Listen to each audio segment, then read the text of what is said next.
ہم نے محدود دعائیں رکھی ہوئی ہیں، محدود. وہ جی فلانا کام میرا ہو جائے تو بھئی وہ ایک ہو گیا، اس کے بعد پھر نئی ٹینشن بن جائے گی.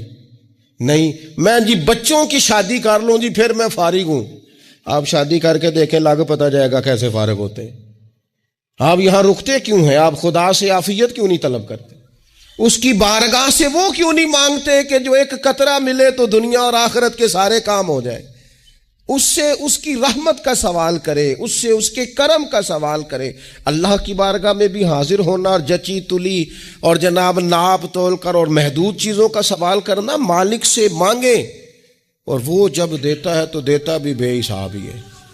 وہ جب عطا کرتا ہے تو کرم کے دروازے کھول کے عطا کرتا ہے، ورنہ تو ایک الجھن سے انسان نکلتا ہے دوسری میں الجھ جاتا ہے. ایک بزرگ تھے، ہر وقت اللہ سے عافیت مانگتے تھے، ہر وقت اللہ سے عافیت مانگتے تھے، ہر وقت عافیت مانگتے تھے.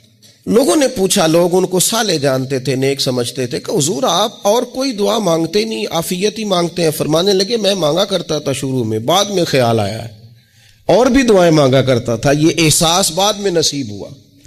فرماتے میں مزدوری کرتا تھا، مال برداری کرتا تھا، ایک جگہ پہ ڈیوٹی کر رہا تھا تو تھک گیا، اور وہ جو کام لینے والے لوگ تھے ان کے رویہ بھی بڑا ترس تھا، تکلیف ہوئی. تو میں نے اپنے مالک کی بارگاہ میں عرض کی، مالک اگر 2 روٹی بغیر مجھے مشقت کے مل جائے دن میں تو تیری بارگاہ تو بڑی کریم ہے. کہتے ہیں میں نے یہ دعا مانگ لی. ذرا میں تھوڑا آگے بڑھا تو 2 بندے آپس میں لڑ رہے تھے، میں ان کی صلح کرانے کے لیے، انہیں بچانے کے لیے آگے بڑھا. تو میں جس کو چھڑا رہا تھا دوسرے نے میرے اوپر ضرب لگا دی، میرا بھی سر پھٹ گیا. تھوڑی دیر کے بعد وہاں پولیس آ گئی، وہ تینوں کو لڑنے والا سمجھ کے اٹھا کے لے گئے، مجھے جیل ہو گئی. 2 روٹیاں بغیر مشقت کے روز ملنی شروع ہو گئی. دعا مانگی تھی نا کہ یا اللہ 2 روٹیاں مل جائے نا بغیر مشقت کے. کہتے ہیں وہ 2 روٹیاں روز ملتی، کوئی کام نہیں کرنا پڑتا، پر جیل ہو گئی. فرماتے میں بڑا پریشان تھا، روز روٹیاں پابندی سے آتی اور بہترین آتی، کھانا ملتا.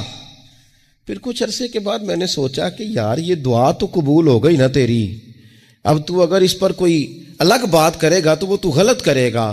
کہتے ہیں پھر خود ہی میرے دل میں اللہ نے بات ڈالی اور میں نے عرض کی، مالک 2 روٹیاں نہیں، مجھے تو عافیت چاہیے، مجھے تو عافیت دے، میرے اوپر تو کرم فرما، تو نظر رحمت کر، جے ایک قطرہ بخشے مینوں، جے ایک قطرہ بخشے مینوں تے کام بن جاندا ہی میرا، مہربانی کر، عافیت عطا کر. فرماتے پھر خدا نے کرم کیا، کہاں سے اسباب بنے میرے جیل سے چھوٹنے کے، کون کون میرے ضمانتی بنے اللہ ہی جانتا ہے. فرماتے ہیں دروازے بھی کھل گئے، رزق بھی ملتا ہے، صحت بھی میسر ہے، سجدہ بھی کر لیتا ہوں، سویرے تلاوت بھی کرتا ہوں، شام کو مدینے والے کی بارگاہ میں رج کے درود و سلام بھی عرض کرتا ہوں، میں ممکن ہوتا ہے تو کسی غریب کی داد رسی بھی کرتا ہوں. اب سمجھ آئی ہے، ربنا آتنا فی الدنیا حسنۃ وفی الآخرۃ حسنۃ وقنا عذاب النار. اب سمجھ آئی ہے رب سے جب بھی مانگنا ہے عافیت ہی مانگنی ہے. حضرت عباس بن عبد المطلب رضی اللہ تعالیٰ عنہ نبی پاک علیہ السلام کے پیارے چچا جان ہیں، عرض گزار ہیں، یا رسول اللہ صلی اللہ علیہ وسلم مجھے بتائیے میں اپنے رب سے مانگوں تو کیا مانگوں؟ تو حضور نے فرمایا رب سے عافیت مانگو.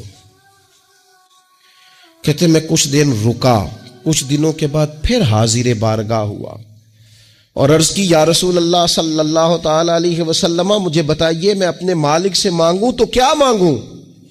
تو حضور نے پھر فرمایا اللہ سے مانگنا تو عافیت مانگنا. بزرگ فرماتے ہیں یہ عافیت کیا ہے؟ عافیت یہ ہے کہ یا اللہ ظاہری پریشانیاں، باطنی پریشانیاں، اے اللہ ظاہر کے میل کچیل بھی دور ہو جائیں، باطن کے بھی دور ہو جائیں. اے اللہ ہر معاملے میں، ہر آزمائش میں، ہر دکھ میں ہمیں تیری پناہ نصیب ہو جائے. یہ عافیت ہے. اور صوفیہ کرام فرماتے ہیں عافیت سے بڑی نعمت کوئی نہیں اگر کسی کو میسر آئے تو، عافیت سے بڑا حسن کوئی نہیں اگر کسی شخص کو یہ نصیب ہو جائے. اور ایک اللہ والے نے تو ایک اور بڑا خوبصورت ترجمہ یہاں کیا ہے، وہ کہتے ہیں عافیت کا مطلب ہے دل کا قرار.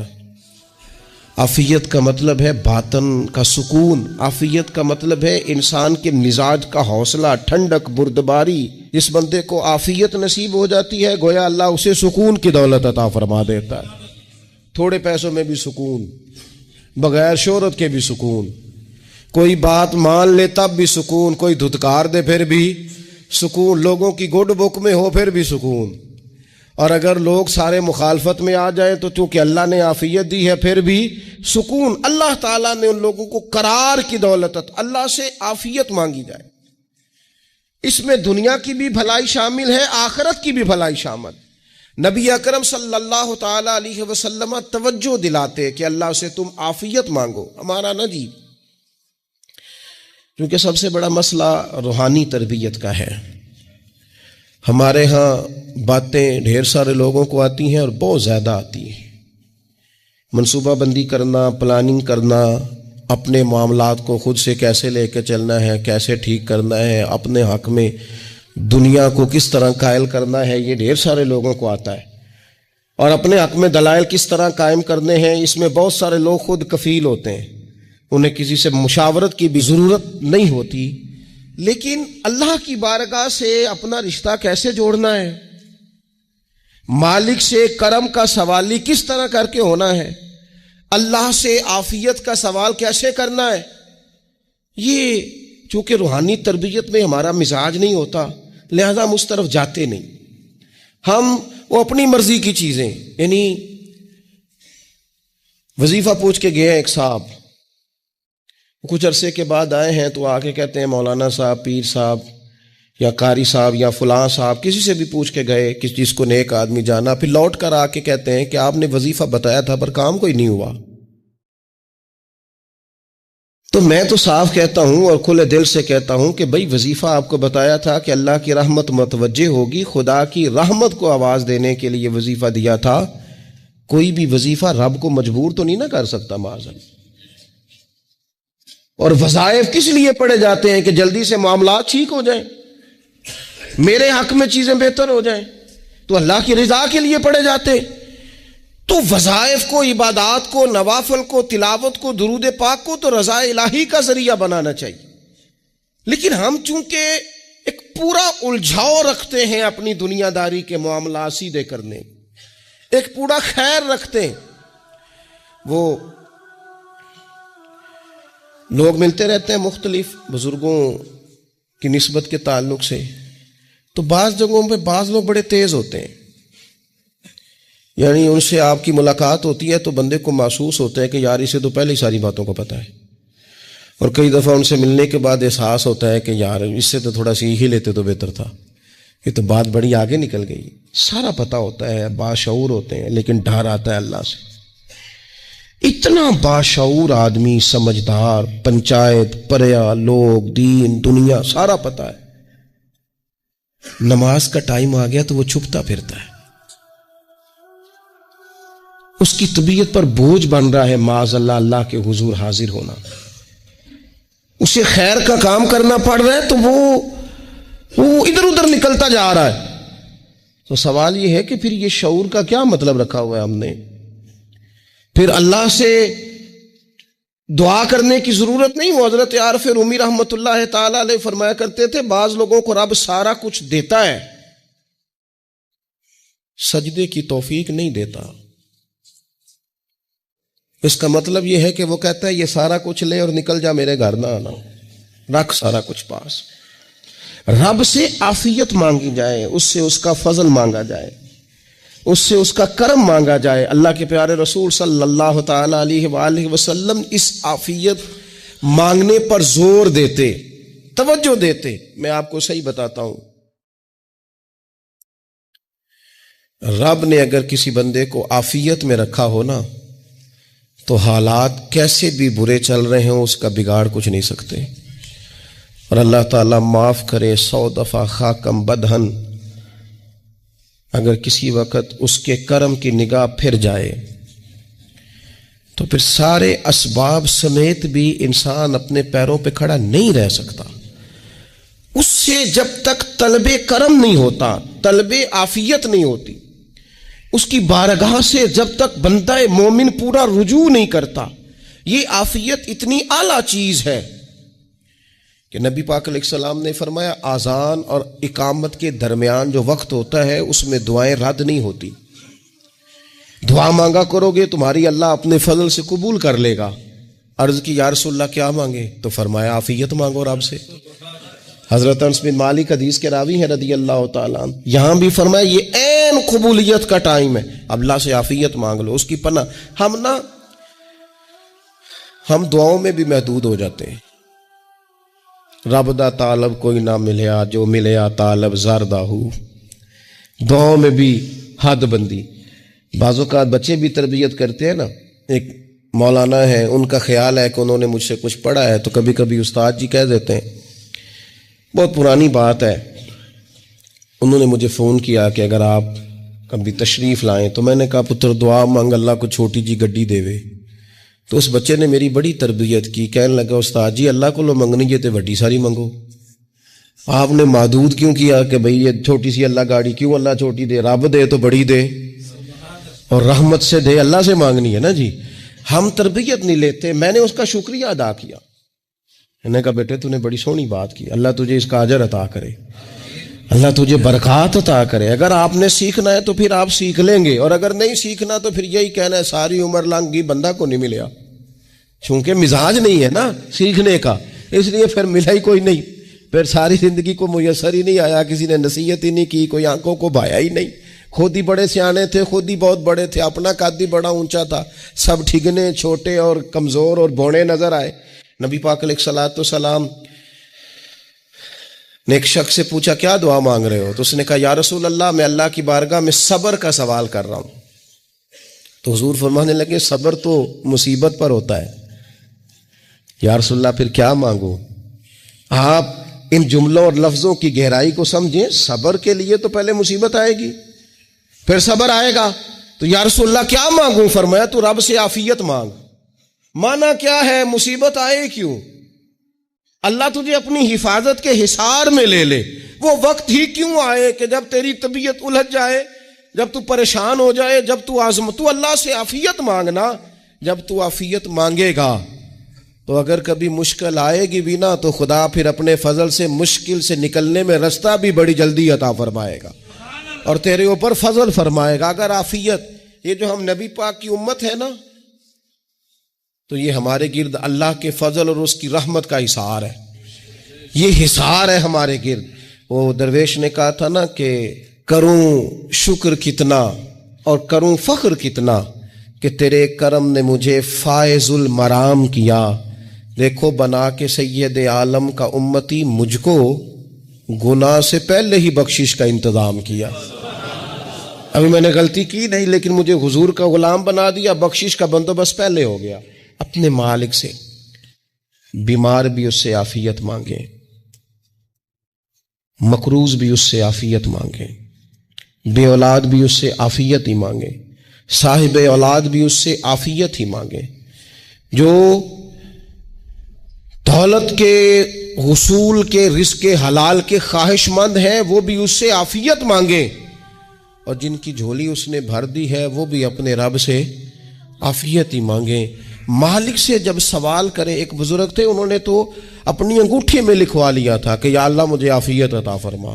مگر جب بھی دیکھتا ہوں یاد آ جاتا ہے کہ اللہ سے عافیت مانگنی. اپنے مالک کی بارگاہ کے اندر دیکھو، میں نے دیکھا ہے وہ کسی نے کہا تھا کہ تیری خواہش ہے کہ وہ تیری آرزو کرے پوری، اور میری خواہش ہے کہ تیری آرزو بدل جائے. کچھ لوگ ایسی خواہشات بھی لے کے آتے ہیں کہ جو پوری نہ ہو تو بہتر ہوتا ہے. اس لیے آپ کو پتہ ہے موت مانگنا جائز نہیں دین میں. مصائب سے گھبرا کر، مشکلات سے گھبرا کر، زندگی کے مد و جزر سے پریشان ہو کر موت کا سوال کرنا جائز نہیں. کس طرح جائز ہے؟ ان لفظوں کے ساتھ دعا کر سکتا ہے کہ یا اللہ جب تک میری زندگی بہتر ہے مجھے زندہ رکھ، اور جب میرا دنیا سے جانا بہتر ہے پھر تو مجھے اپنی بارگاہ میں بلا لے.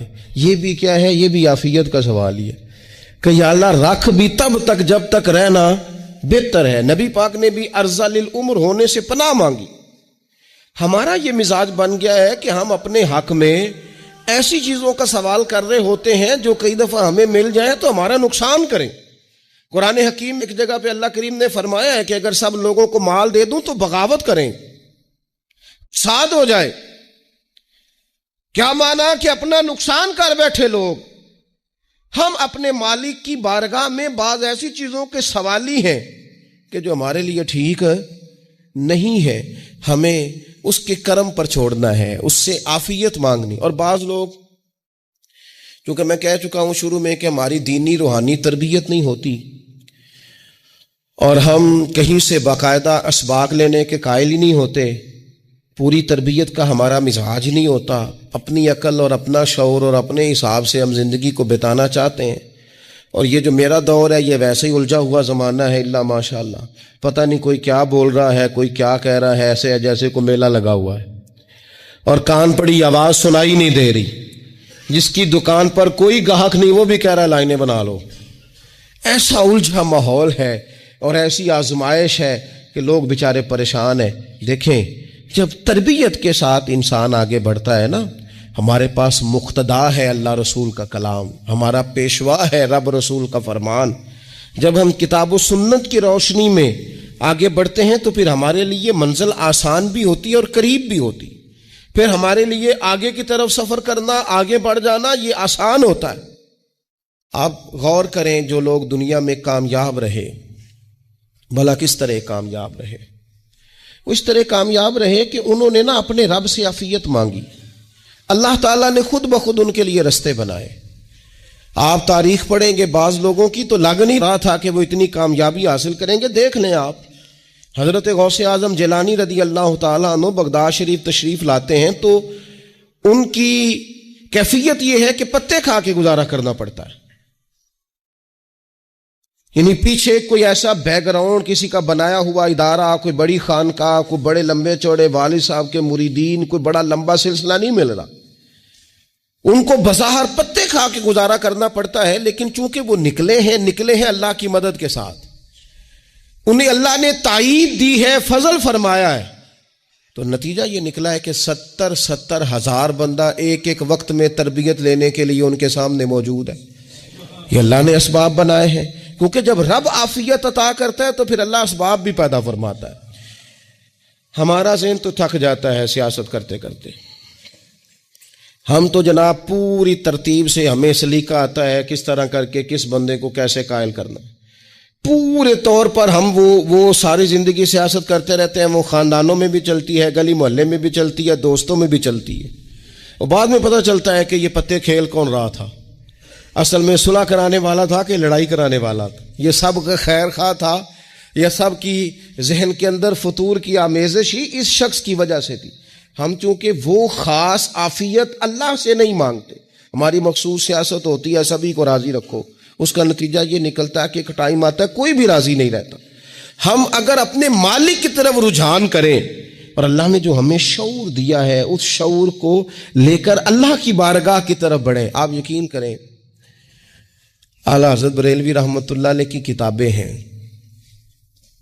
ایک ایک کتاب پر پی ایچ ڈی ہو رہی ہے، اور انہوں نے 150 سال پہلے بیٹھ کر جو کچھ لکھا تھا بعین ہی لفظ بلفظ اس کی ضرورت آج محسوس ہو رہی ہے اور آنے والے وقت میں بڑھ رہی ہے.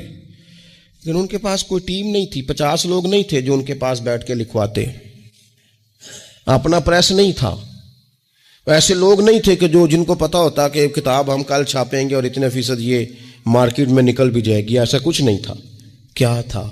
اللہ کی مدد ساتھ تھی، تائید ایزوی ساتھ تھی، اللہ نے اپنی عافیت میں رکھا تھا. وہ قرآن مجید کی آیت کا ترجمہ کرتے ہیں نا اعلیٰ حضرت، اہدنا الصراط المستقیم، یا اللہ ہمیں سیدھی راہ پہ چلا. بہت سارے مفسرین نے کہا اے اللہ ہمیں سیدھا راستہ دکھا. فرماتے ہیں اے اللہ ہمیں سیدھی راہ پر چلا.